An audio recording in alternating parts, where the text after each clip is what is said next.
Bom, vamos falar aí um pouco sobre as infecções das vias biliares, né? São três enfermidades que vamos ver, né? São a colecistites aguda infectada, a colecistites enfisematosa e a colangites. Bom, a colecistites aguda em si, ela é uma inflamação da vesícula biliar.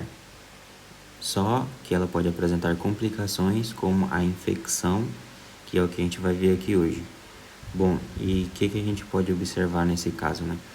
Que a colecistites ela pode ser provocada por uma litíase, né? Ou então a litiásica, quando não tem presença de litíases. Pode ser por causa aí de um trauma, por causa de um medicamento. São condições aí que produzem a colecistites aguda no nosso paciente. Essa colecistites, a inflamação vai gerar com que diminua aí o corrimento sanguíneo, né, pelos vasos, vai provocar aí um pouco de isquemia, né, gerando assim as complicações nesse paciente, que uma delas seria a infecção. Bom, existem algumas vias de infecção aí, né, do paciente, como, por exemplo, foi citado na aula por via portal, é um dos tipos de infecções que podem aparecer, né, por via porta. Mas pelo que eu estava vendo, a principal forma de infecção da vesícula biliar seria de forma ascendente, né? Forma ascendente. Ou seja, as bactérias entram pelo conduto colédoco, pelo conduto cístico e infectam a vesícula biliar. Pelo que eu entendi, essa seria a principal forma, né, de acesso bacteriano à vesícula biliar e assim a infecção desse órgão. O que acontece? A maioria dos germes que infectam a vesícula biliar são germes gram-negativos e que alguns deles produzem gás também, né? Que é o que a gente vai ver um pouco mais à frente sobre a colecistites enfisematosa, no qual nos ajuda a diferenciar por imagem alguns diagnósticos, porque as bactérias produtoras de gás vão produzir aí o que a gente chama de pneumocolecistites, né, que é a presença de ar aí dentro da vesícula biliar, que a gente vai ver um pouco mais em frente. Mas o importante até agora é a gente entender que a colecistites é uma inflamação da vesícula biliar, que quando está infectada é uma complicação, porque a colecistites ela não existe sobre a infecção bacteriana em si, somente quando ela é complicada com já a infecção bacteriana, ok? Bom, o que esses pacientes vão nos apresentar, né? A colecistites aguda vai se apresentar no paciente como dor, né, no hipocôndrio direito, febre de causa não infecciosa no caso, e quando existe também febre, infecção, pode significar aí um sinal de septicemia já, né? É um indicador assim. Mas a colecistites, ela pode apresentar febre sem infecção no paciente, ok? Outro signo importante é o signo de Murphy positivo, né? Que a gente já tinha visto aí que é a compressão no ponto cístico, né, do hipocôndrio direito, e pedir que o paciente respire profundamente, e com a respiração dele, o descenso aí do diafragma vai fazer com que o contato da vesícula biliar com a mão do examinador provoque dor nesse paciente e ele interrompa a expiração profunda, né? Bom, o diagnóstico desse paciente, como é que eu vou realizar? Eu vou fazer ele basicamente com ecografia, laboratório e a clínica do paciente, é claro, né? Bom, ecografia, ela tem alta sensibilidade para o diagnóstico, né? Ela pode revelar aqui engrossamento da parede vesicular, né? Pode mostrar também cálculos, né, presentes aí na bolsa de Hartmann, obstruindo a saída do líquido biliar. Pode nos mostrar também barro biliar, sempre lembrando aí que a sombra acústica nos ajuda a diferenciar os cálculos, né? Posso solicitar também laboratório a esse paciente, né? No caso aí, hemograma, PCR, fosfatase alcalina, gama-glutamil transferasa, para poder ajudar a diagnosticar esse paciente. Mas, basicamente, a ecografia e a clínica do paciente já nos vai dar o diagnóstico aí, né? O diagnóstico diferencial que eu vou fazer é com a pancreatites, né? Que vai ser o nosso próximo vídeo, onde eu vou ter alguns sintomas parecidos aí, né? No caso, a pancreatite ela vai aparecer uma dor aí em barra, vou ter grande quantidade de vômito, enfim, a gente vai entender melhor um pouco sobre a pancreatite no próximo vídeo. A úlcera perfurada, que eu vou encontrar um paciente com abdômen rígido, aí a perda da matidez hepática também, né, na percussão. Então eu vou encontrar irritação peritoneal provavelmente nesse paciente, porque o líquido estomacal ele é altamente irritante para o corpo, né, quando ele não está dentro do trato digestivo, né, em si. Então eu vou ter um signo de irritação peritoneal mais brevemente, uma dor de início mais súbito, no caso da úlcera péptica. Vou diferenciar também do cólico renal, que pode aparecer a dor, né? Aí eu posso encontrar genodimuci positivo, que é a buniopercussão, né? Vômito associado com cólico na região lombar, enfim. Hepatites alcoólica, no caso antecedentes aí de ingestão de álcool, paciente com borde hepático doloroso, enfim, são diagnósticos diferenciais que eu tenho que pensar. E o infarto do miocárdio que eu posso encontrar nesses pacientes, né? Porque a gente já viu anteriormente aí que a dor da colecistite ela pode irradiar para a região interescapular, ombro direito, e em alguns casos, como foi citado pelo próprio professor, para o ombro esquerdo, mandíbula, então geralmente pode confundir também com infarto agudo do miocárdio. Então é um diagnóstico diferencial a se pensar. O tratamento nesse paciente seria internar, repouso digestivo, né, nada via oral, hidratação parenteral, controle da dor nesse paciente, antibiótico profilaxis, né, para poder evitar aí as complicações que é a infecção, e fazer a colecistectomia no paciente, né. Bom, sobre as complicações aí que a gente pode ter, a gente pode encontrar um empiema no paciente, né, que seria aí no caso a formação de pus dentro da vesícula biliar, né. Eu vou ter pus nesse paciente, que se não é tratado ele pode evoluir com a septicemia grave, aumentando assim grandemente a mortalidade nos pacientes, né? Podendo também fazer uma fístula aí, né? Drenar para fora do abdômen nesses pacientes em alguns casos. Então é uma complicação grave que deve ser tomada em conta no paciente para poder tratar de forma urgente, né? Outra complicação no caso seria a perfuração, né, da vesícula biliar, que é dividida aí em três, né? Tem uma classificação em 3 tipos. O tipo 1, que é uma perfuração aguda livre, que vai causar uma peritonite biliar generalizada no paciente. Uma perfuração tipo 2, que é subaguda e localizada, geralmente com um abscesso perivesicular ou em volta ali, né, da vesícula em si. E o tipo 3, que seria uma perfuração já crônica com fístula, colecista entérica e geralmente é ali colecista duodenal, diferente da síndrome de Mirise, onde eu não vou ter obstrução aí do cístico, né? É uma obstrução extrínseca, mas eu vou ter uma comunicação aí junto com o duodeno, que é o comum de ocorrer. Então, são as complicações mais graves nesse paciente. E sempre lembrar que pode haver aí uma infecção, né? Associada aí no caso de uma colecistites por via ascendente, que seria o mais comum. Outras fontes dizem que pode ser por via portal também, né? No caso dessa via de contaminação. Lembrar que ela pode ser litiásica ou alitiásica, gera isquemia no paciente por diminuição do fluxo sanguíneo. Se o paciente é diabético, pior ainda por causa da sua microcirculação estar afetada. E sempre lembrar aí das manifestações clínicas e as complicações. Passamos então para a colecistitis enfisematosa, que é quando existe a presença de ar no interior da vesícula biliar, né? Ou seja, como eu mencionei antes, pode haver aí então micro-organismos que produzem gás, né? Por exemplo, aí o Clostridium perfringens é um dos mais comuns, né? Que causam aí os gases. A E. coli também é outro, por causa aí da sua digestão, né?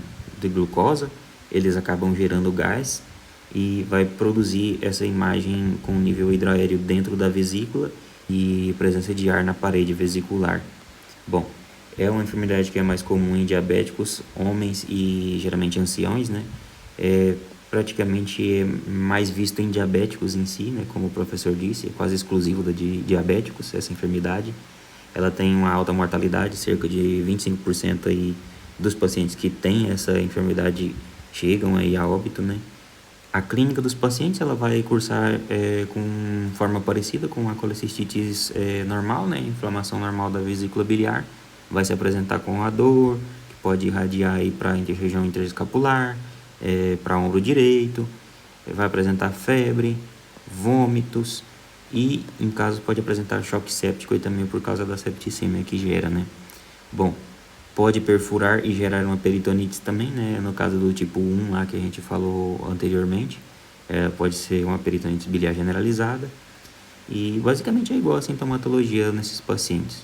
O diagnóstico se realiza com laboratório, né? Fosfatase alcalina, gama-glutamiltransferasa, a ecografia que vai nos ajudar a identificar aí a presença de um cálculo impactado, a presença de cálculos dentro da vesícula biliar, vai nos ajudar a identificar o edema, mas o standard ouro aqui a se realizar, né, é a tomografia computadorizada nesse paciente, onde eu vou ver uma presença de ar na parede vesicular e nível hidraéreo na vesícula. Vou mostrar aqui um pouco a tomografia em si, de como seria a presença desse enfisema dentro da vesícula, né, para entenderem um pouco melhor, ok? Bom, observamos aqui nessa tomografia com contraste endovenoso, né? A presença de ar aqui na árvore biliar, né? Intrahepática, né? A gente consegue observar aqui já a presença de ar nesses níveis. Aqui a gente já começa a ver a vesícula biliar com presença de ar na parede vesicular, aqui no contorno. A presença também aqui de nível hidroaéreo, né? Dentro da luz da vesícula biliar e na parede, aqui onde eu estou sinalizando. Aqui tem pequenos cálculos, né? Dentro da vesícula, e basicamente é isso aqui a tomografia. Bom, e assim a gente observa então aí, né, na tomografia, uma colecistite enfisematosa, e já o tratamento nesses pacientes é a realização da colecistectomia, fazer antibiótico de amplo espectro, né, nesses pacientes aí, cobrindo os gram-negativos, anaeróbios, né, para poder fazer um bom tratamento, né, e realizar aí a colecistectomia o quanto antes possível, e a profiláxia nesses pacientes. E no caso, se o paciente está inestável, deve-se realizar uma drenagem desse líquido da vesícula biliar nesse paciente. Bom, e falando agora já sobre a colangite, né, o último tema agora desse vídeo, a colangite que seria uma infecção do conduto colédoco, geralmente posterior a uma coledocolitíase, que seria a impactação de um cálculo no conduto colédoco, impedindo assim a saída do líquido biliar. A colangite, ela já é a infecção do colédoco, né? Ou seja, há presença de bactérias aí na parede do conduto colédoco em si, gerando aí os sintomas nesse paciente, né? É geralmente causado pelos germes Klebsiella, E. coli e Faecalis, né? Enterococcus faecalis. E geralmente a causa é uma litíase impactada nesse conduto, causando aí mesmas causas, né, de diminuição do fluxo sanguíneo, fazendo por via ascendente a contaminação bacteriana e gerando aí a sintomatologia que a gente já vai entender agora. Essa classificação aqui de toque eu vou deixar para quando for falar do tratamento, porque ela não foi passada na aula, mas é importante para a gente poder fazer o tratamento do paciente, né? Bom, a clínica desse paciente vai gerar praticamente em torno da triada de Charcot, né? Que seria a dor na região do hipocôndrio direito, né? Febre, que já pode indicar aí uma sepse no paciente, né? Ou seja, tem que atuar rapidamente. E a presença de icterícia no paciente aí por causa da obstrução do conduto, né? Então, quando eu tenho essa triada característica aí, pensar já em colangites, né? E quando tem associado a esse caso uma confusão mental, né? Confusão ou deterioro do estado de consciência e signos de choque no paciente, eu já tenho que associar aí que esse paciente está em um estado grave já, né? Cursando com um choque séptico, e essa pentada que tem aqui de, no caso, dor, icterícia, febre, confusão e choque, pentada de Raynaud,